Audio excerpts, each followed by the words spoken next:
성령 강림절후 5번째 주일입니다. 이번 한 주는 기상청의 일기예보가 하나도 맞지 않았던 장마 기간이었던 것 같은데요.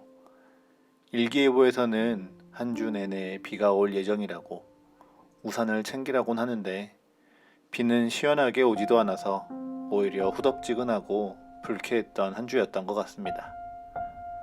그래도 저는 비가 안 온 덕분에 장마 기간 동안 과습해질까봐 염려돼서 물 주기를 자제했던 화분들에게 오랜만에 물을 주고 잎사귀를 닦아주는 시간을 가졌습니다. 그러다가 제가 가꾸는 화분 중에 제일 큰 녀석에게 신기한 것을 발견했습니다. 예전에 과일을 먹다가 씨가 나오면 저희 아이와 함께 화분에 심었었는데요.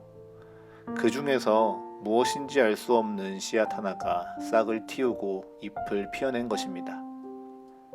분명 제가 심었지만 무슨 씨앗을 어디에 심었는지 잊어버렸기에 아쉽게도 이게 무슨 씨앗이 발아한 것인지는 분명하게 알 수 없습니다. 그런데요, 그 피어오른 새싹을 보면서 저는 하나님의 마음이 묵상되더라고요. 나는 씨앗을 심었지만 그 씨앗의 생명을 싹 틔우는 걸 잊어버렸구나. 하지만 하나님은 생명이 담긴 이 작은 씨앗도 돌보시고 가꿔 주시는구나. 그처럼 우리 안에 참 생명이 담긴 하나님의 말씀이 있지 않습니까? 우리는 날마다 그리고 예배할 때마다 우리 안에 그 하나님의 말씀을 듣고 마음판에 심고 있죠. 그 말씀이 언제 우리 안에서 발아할지는 우리가 알지 못합니다. 매일 찾아보는 말씀, 매주 듣는 하나님의 말씀 가운데 그 말씀들이 무엇이, 어디에, 어떻게 심겨져 있는지, 정말 제대로 심겨져 있는지 나는 잊어버릴 수도 있습니다. 그렇지만 우리의 생명을 주관하신 하나님께서 그 생명의 근원 되신 말씀을 우리 안에 심어주시고 또한 자라게 하시는 은혜가 우리에게 있고요. 또한 우리 서가교회에게도 있습니다. 믿으십니까? 성령 하나님이 오심을 기억하며 기념하는 절기 가운데 생명이 왕성하게 자라가는 계절입니다. 이 시간을 통해 우리 안에 심겨주신 주님의 말씀이 그 생명을 바라며 성장하는 시간 되시기를 축복합니다. 무엇보다 오늘 내가 사랑할 만한 이웃은 누구입니까? 라는 하나님의 말씀을 통해 우리 안에 하나님의 사랑이 싹 트고 그렇게 살아야 함을 기억하고 다짐하는 예배 되시기를 축복합니다. 누가복음 10장 25절은 이렇게 시작합니다. 어떤 율법 교사가 일어나 예수를 시험하여 이르되 선생님, 내가 무엇을 하여야 영생을 얻으리이까? 오늘의 말씀은 지난주 본문의 말씀과도 계속 이어지는데요. 지난주 본문에서 70인의 제자들이 선교 여행에서 돌아와서 그간의 일들을 예수님께 이야기했습니다. 귀신이 항복하고 하나님이 역사하셨던 자신들의 행적을 기뻐하며 전할 때 예수님께서는 너희 이름이 하늘, 즉 하나님 나라에 기록된 것으로 기뻐하라고 말씀하셨습니다. 그리고 이어지는 누가복음 10장 21절에서는 그때 예수께서 성령으로 기뻐하시며 이르시되 천지의 주제이신 아버지여 이것을 지혜롭고 슬기 있는 자들에게는 숨기시고 어린 아이들에게는 나타내심을 감사하나이다. 옳소이다. 이렇게 된 것이 아버지의 뜻이니이다 라고 고백하시죠.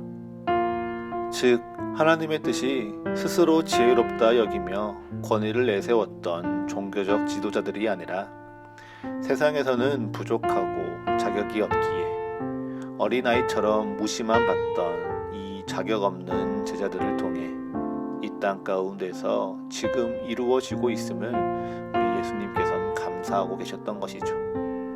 그리고 이어지는 23절의 말씀 가운데 너희가 보는 것을 보는 눈이 복이 있도다 라고 축복하시며 과거로부터 지금까지 수많은 선지자와 임금이 하나님 나라를 보고 듣고자 하였으나 그들은 결코 보지 못하였고 또 듣지 못하였다라고 말씀하십니다.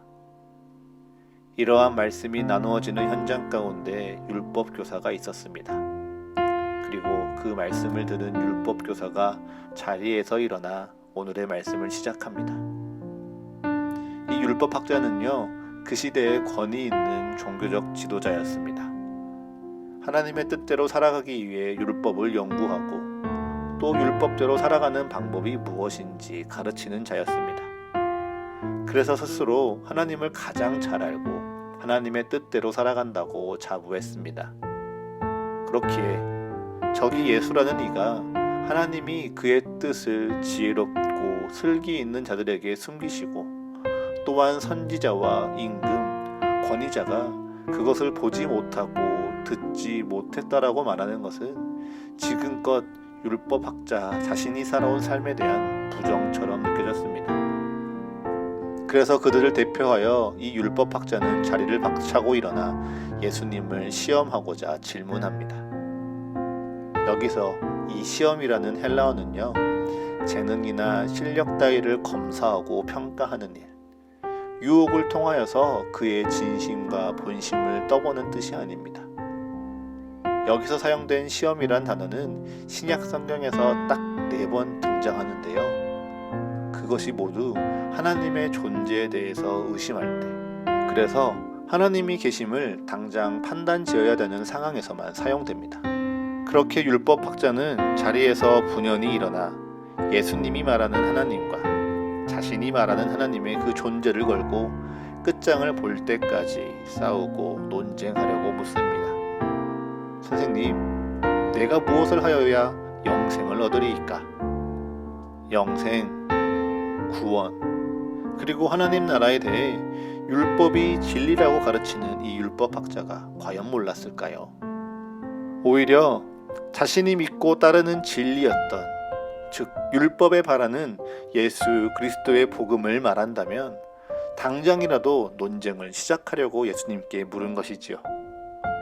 그런데 우리 예수님은 지혜 있게 되물으십니다. 율법에 무엇이라 기록되었으며 내가 어떻게 읽느냐? 그러자 율법학자는 자신이 가장 잘 아는 대로 대답합니다. 내 마음을 다하며 목숨을 다하며 힘을 다하며 뜻을 다하여 주 너의 하나님을 사랑하고 또한 내 이웃을 내 자신같이 사랑하라 하였나이다. 이는 마가복음 12장 28절에서 가장 큰 계명이 무엇이냐 묻는 서기관의 질문에 예수님께서 대답하신 것과도 똑같은 말씀입니다. 즉, 율법이 가르치고 전하는 바의 핵심은요, 곧 하나님을 사랑하고 이웃을 사랑하는 것, 이 2가지로 정리가 될 수 있는 것이며, 다만 이번엔 예수님께서 직접 말씀하시지 않고 율법학자에게 직접 말씀하게 하신 것뿐입니다. 이를 옳게 여기시며 이를 행하면 살리라 말씀하시는 예수님에게 율법학자는 다시금 자기를 옳게 보이려고 묻습니다. 그렇다면 내 이웃이 누구니이까? 율법학자는 자신했습니다. 스스로 그 어느 누구보다 하나님을 더 사랑하며 율법을 연구하고 지키고 가르치는 사람입니다. 그래서 그 율법대로 살아가도록 나의 이웃을 권면하고 가르치는 것이 사랑이라고 자부했습니다. 그에 비해 예수님은 어떠합니까? 예수님은요, 율법 가운데 죄인들의 곁에 서 있습니다. 율법이 부정하다 여기는 이들이 그의 곁을 지키고 있습니다. 그러니 이제 예수님께 내 이웃이 누구입니까? 라고 질문하고 이 논쟁에서 자신이 예수보다 더 의롭다는 것을 인정받으면 됩니다. 그러한 때 예수님은 한 비유를 들어 말씀하시죠. 이 비유에서는요, 총 4명의 사람이 등장하죠. 제사장, 레위인, 사마리아인, 그리고 어떤 한 사람입니다. 이 비유를 듣는 율법학자의 입장에서 제사장과 레위인은 두말할 것도 없는 이웃입니다. 반면 사마리아인은요, 결코 함께할 수 없는 원수와 같은 존재이죠. 그런데 도움이 필요한 이 어떤 사람, 이 어떤 사람은 이웃이 될 수도 있고요, 아닐 수도 있습니다. 도움을 줄 수 있는 이 제사장과 레위인, 그리고 이 비유를 듣는 율법학자의 입장에서 이 어떤 사람이 나의 이웃이 되기 위해서는 여러 가지 조건이 필요합니다. 먼저는 유대인이어야 할 것이고요, 또 율법을 무엇보다 지키는 정결한 자여야 할 것입니다. 그런데 그 어떤 사람이 유대인이고 율법을 지키는 자라 판단된다고 해도 그가 도움을 받기 위해서는요, 몇 가지 조건이 더 필요합니다. 우선은 죽었으면 안 됩니다. 왜냐하면 시신과 접촉하는 것은 율법에서 스스로를 부정하게 하는 행동이라고 규정했기 때문이죠. 또한 안전도 확보되어야 합니다. 그 당시 예루살렘과 여리고를 오가는 길가에는요, 이러한 다친 자들을 이용해서 또 다른 피해자를 찾는 강도들이 늘 숨어 있었기 때문이죠.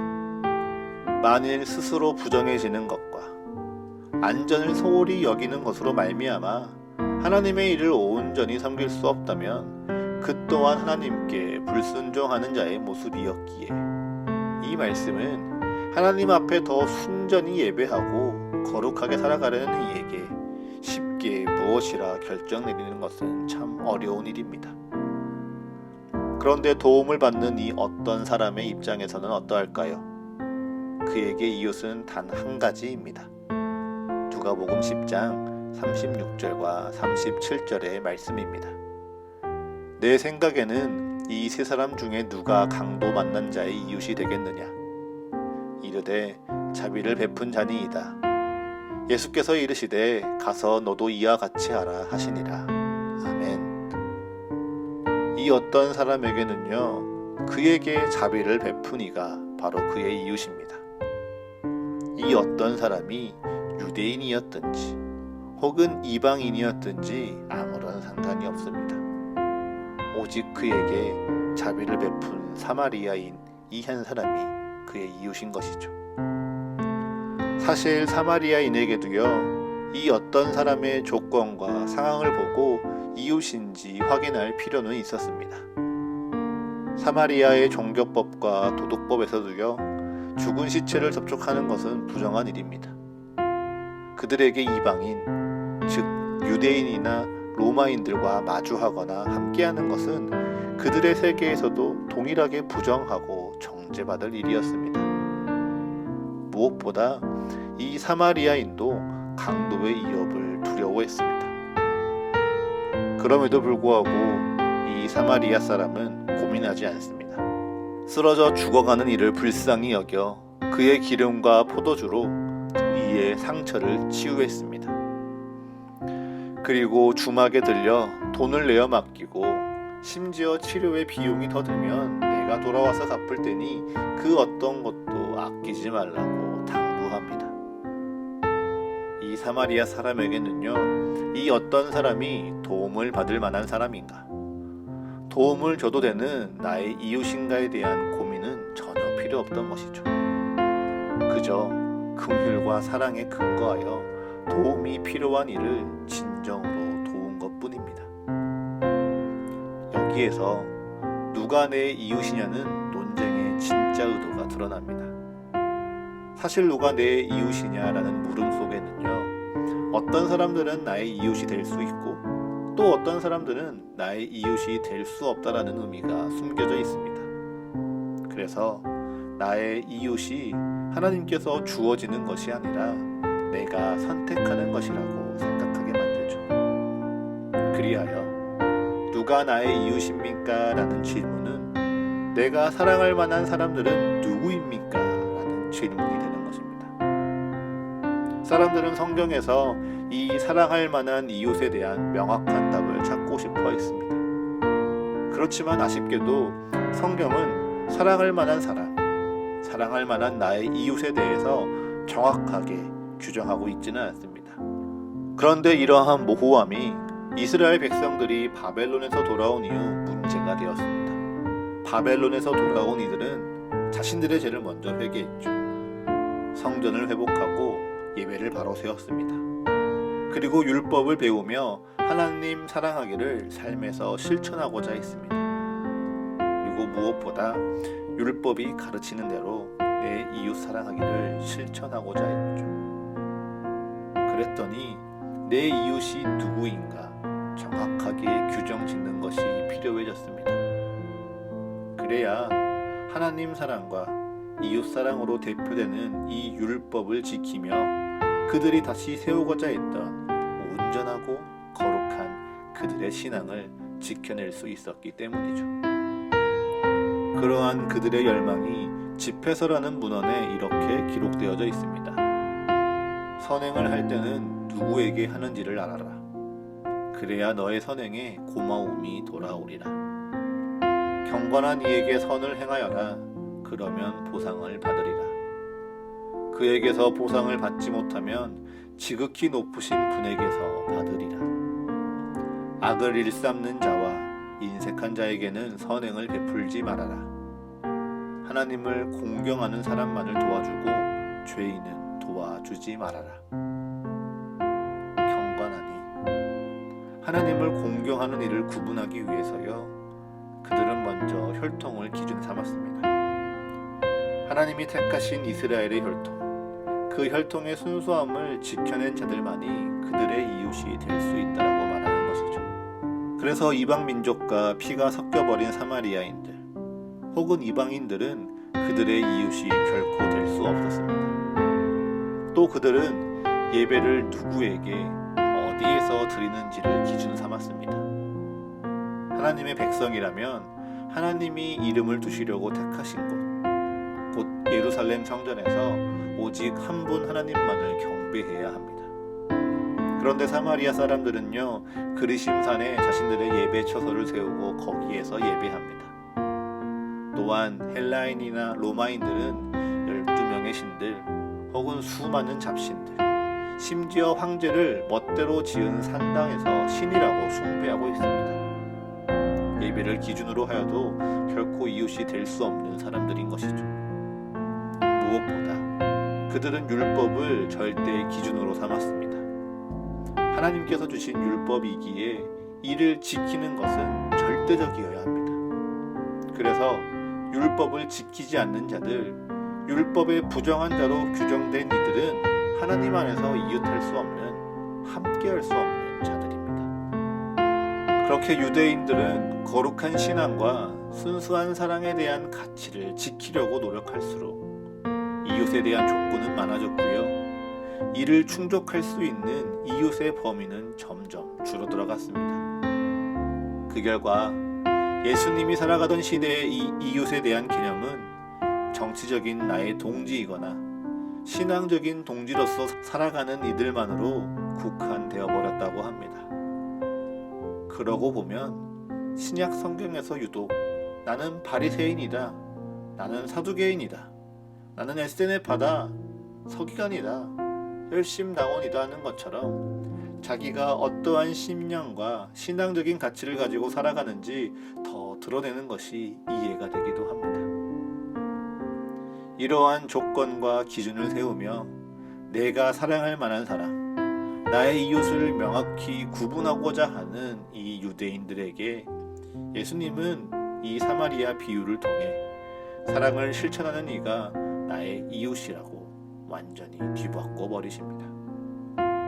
지금껏 이웃을 인간적인 조건과 환경에 따라 내가 선택한다고 생각한 사람들에게요, 이제는 이웃을 하나님 나라를 전하는 이 사명에 순종하며 함께 살아가는 사람들, 그래서 서로 사랑을 주고 사랑을 전해야 하는 한 사람으로 바라보게 하는 것입니다. 그러니 우리에게 필요한 것은요, 사랑할 만한 사람들을 선택하며 우리 삶의 안정과 정결, 거룩함을 지키고자 애쓰는 것이 아니라 누군가의 곁에 다가가 사랑을 실천하며 하나님 나라의 사랑으로 살기를 도전하는 것이 우리의 사명인 것입니다. 그리고 그 도전 속에 우리를 향한 예수 그리스도의 사랑이 어떠한지를 깨닫는 것이 우리의 숙제입니다. 우리가 왜 그렇게 해야 하냐고요? 그것이 바로 예수님의 사랑이시기 때문입니다. 예수님은 굳이 인간이 되셔서 우리의 이웃이 되셨습니다. 온전히 인간이 되신 예수님이요, 우리에게 아무 조건이나 아무 자격을 구하지 않고 그저 우리를 사랑하셨습니다. 심지어 우리가 아직 죄인 되었을 때, 그리고 예수님을 하나님의 아들이라 고백하기도 전에 예수님은 먼저 사랑하셨습니다. 인간이신 이 예수님은 이웃된 우리를 자신과 같이 사랑하시되 끝까지 사랑하셨습니다. 예수님의 사랑에는요, 다른 조건, 다른 이유가 하나도 필요 없었습니다. 그저 하나님의 자녀된 사랑. 그래서 하나님의 사랑이 필요하고 하나님의 사랑을 알아야 하는 사람이 예수님의 이웃이었고요, 예수님의 사랑을 베풀 소중한 한 사람이었습니다. 그 사랑이 우리 안에 심겨져 있습니다. 그 사랑이 우리 안에 담겨 있습니다. 그래서 이제 이 땅 가운데 하나님 나라의 자녀된 우리에게는요, 그 사랑으로 누군가의 이웃이 되어주고 그에게 그리스도의 사랑을 전하며 또한 나의 이웃이 되어주는 그 한 사람의 은혜를 통하여 내게 주신 그리스도의 사랑을 다시금 느끼며 살아가는 사명이 있습니다. 그런데요, 사람이 참 연약합니다. 하나님의 사명에 열심을 낼수록 하나님 앞에 더 온전하게, 더 거룩하게 살아가려고 노력할수록 우리의 행동이 자유해지는 것이 아니라 오히려 제한이 많아집니다. 하나님을 사랑하려면 이런 정도는 해줘야지. 하나님을 더 사랑하려면 이런 건 하면 안 되지.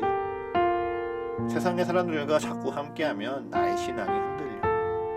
거룩한 마음을 지키기 위해서라면 세상과는 조금 담을 쌓아야 돼. 선을 분명하게 긋고 구분하고 배제하며 하나님 앞에서 온전하고 거룩한 신앙을 지킨다라고 생각하고 또 그렇게 행동합니다. 율법 학자도 그러했습니다. 그렇게 자신의 노력과 열심으로 그는 영생, 구원을 얻을 수 있으리라 믿었습니다. 자신의 삶과 예배로 하나님 앞에 평생토록 옳게 보일 수 있다라고도 여겼습니다. 네. 물론 우리에게는요, 율법 학자와 같이 하나님 앞에 열심히 일하는 모습이 필요합니다. 그런데 사탄은요, 그 열심인 사람의 마음을 몰래 뒤흔들어 놓습니다. 마음을 다하여 하나님을 사랑하려는 이들에게 그 마음을 힘들게 하고 그 마음을 뒤흔드는 사람들을 마주하게 하며 하나님의 은혜와 도우심을 구하기보다 그 상황과 그 사람들을 멀리하게 합니다. 힘을 다하여 하나님을 사랑하려는 이들에게 그 힘이 부족해지지 않도록 조금만 덜 사랑하고 조금만 덜 관심을 두고 너에게만, 혹은 너의 뜻과 생각 그리고 조건에 맞는 이들에게만 사랑하라고 말합니다. 뜻을 다하여 하나님을 사랑하라는 이들에게 너의 생각과 너의 뜻에 부합하는 이들만, 그리고 너의 뜻과 같은 하나님의 일에만 충성하라고 말합니다. 그렇게 너의 그 순수한 열정과 거룩한 사랑을 지키기 위해서 사람들을, 상황을, 그리고 이 세상을 배제하고 멀리하라고 속삭입니다. 그렇기에 그러한 유혹과 거짓 앞에서요, 우리는 깨어서 고백해야 합니다. 우리의 신앙을 순수하게 또한 거룩하게 지키는 것은 우리 스스로가 아니라 성령 하나님이라는 사실을 말입니다. 그 사실 앞에 우리에게 필요한 삶의 자세는 구분하고 분리하는 게 아니라 수용하고 도전하는 사랑이라고 말입니다. 성령 하나님께서 우리 안에 심겨진 조건 없는 예수 그리스도의 사랑을 지키고 계십니다. 그리고 그 사랑으로 살아가길 원하며 세상에 도전하고 간주나는 이들 곁에서 그 마음과 믿음을 지키십니다. 그 사명을 따라 사랑으로 살아가는 이들 앞에 오늘 신명기 30장 11절과 14절은 이렇게 이야기합니다. 내가 오늘 네게 명령한 이 명령은 어려운 것도 아니요 먼 것도 아니라 오직 그 말씀이 내게 매우 가까워서 내 입에 있으며 내 마음에 있은즉 내가 이를 행할 수 있느니라.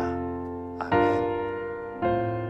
예수 그리스도께서 우리에게 사랑하라, 주 뜻대로 살아가라 하신 말씀이요 결코 어려운 것은 아닙니다.